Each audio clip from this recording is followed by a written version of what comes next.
I finally got in the multifamily game. It was just a dream come true, and I finally got in. I'm in my second multifamily deal, and I just can't wait to continue to grow my wealth with multifamily assets. So,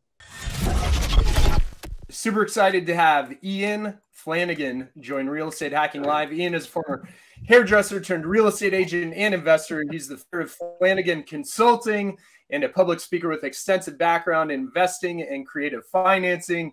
Ian, welcome to Real Estate Hacking Live. hey man, how are you guys doing? Doing good. How you doing, Ian? Oh man, I'm great. I'm glad you invited me for this amazing lineup. I love hearing everyone else's stories, and we've all had those same challenges over the years. Yeah, and I mean, you've developed this personally, but you also work with other investors and agents and coach them as well. So I know you'd have a unique perspective here. How are you building wealth and creating a legacy? Man, that's a great question, right? It's kind of what everyone else is, right? It's real estate. I lost my, investing in other opportunities and businesses over the years. And I always kind of came back to real estate. It was the one thing that I wouldn't say can control, but it's a little bit more tangible, right? When you buy a property, it's a real asset. We won't even get into this whole crypto speculation that's completely melted at this point. So, I finally got in the multifamily game. So I think everybody on this call has read Rich Dad, Poor Dad, right? I've been the employee. I'm still in the S quadrant, somewhat with a real estate license, but I finally was able to cross over into the fast track with the B, and then also making money in the I. So it was just a dream come true. And I finally got in. I'm in my second multifamily deal, and I just can't wait to continue to grow my wealth with multifamily assets. So awesome. Are you on multifamily? Are you on the limited side where you're a passive investor, or are you also the operator? I'm just kind of curious. Man, I am strictly a passive investor. So just on the equity side. Because a lot of people think that, hey, I'm going to go into multifamily means I need to go out and buy a 50 unit or 200 unit property, when there's like this complete other side with, yeah, you could, but that's work. Oh yeah. You make a lot of money, but a lot of it. I've spent days in the truck with the CEO and the sponsor, and it's literally 16-hour days every day. But that's the dedication it takes to drive those assets forward. And for me, I just, I have a 4-year-old, I hit the reset button. So I've been able to build my business around my daughter's schedule. So I get up with her, I go to bed with her, and anything that violates that time, I have no time for it. Yeah, because being on the passive side, really your work was due diligence up front.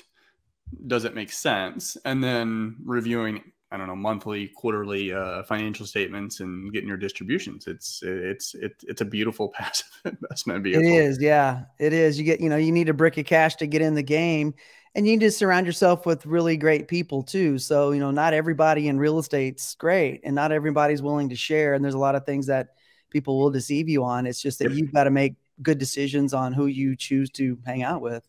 100%. Yeah. And which is why it's important to keep your ear to the ground and talk with folks and network, because if you jump right in, it's not, there's plenty of people with a nice front that may not be the best operator, and you just kind of got to be careful of that. So legacy, you've got family, and obviously that's part of legacy.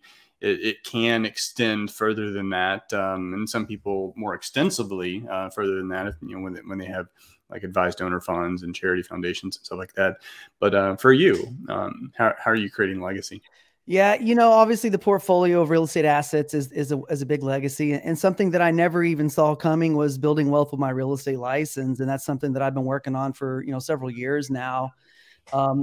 Building that residual income through the cash flow and sales of other agents around the world. So that's been a huge one. And the way our company's set up is we're able to pass that through to our spouses. So my wife will be getting a real estate license.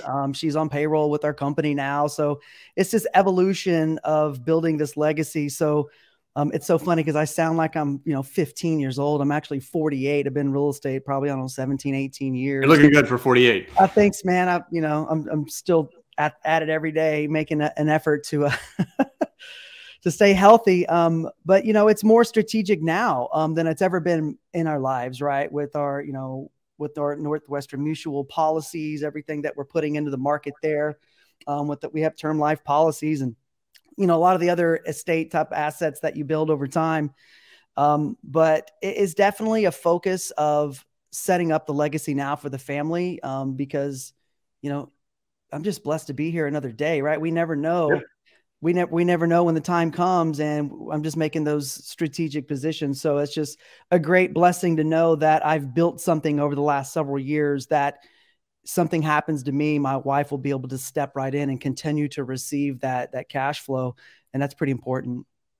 Hey, this has kind of become a side question of the hour, but you know, work ethic. You know, I know you have tremendous work ethic, being where you're at. Have you thought about, because you have fairly young children, right? Well, I have a 27-year-old and a 4-year-old. So yeah, my 4-year-old, yeah, she's young. So how are you teaching her work ethic and building that foundation? And she's 4, but yeah. You've thought about it, and there's little things that you just build up over time. Yeah, you know, that's a great question. You know, we pour so much into her. My wife and I, we've done so many great things over the years of us being together.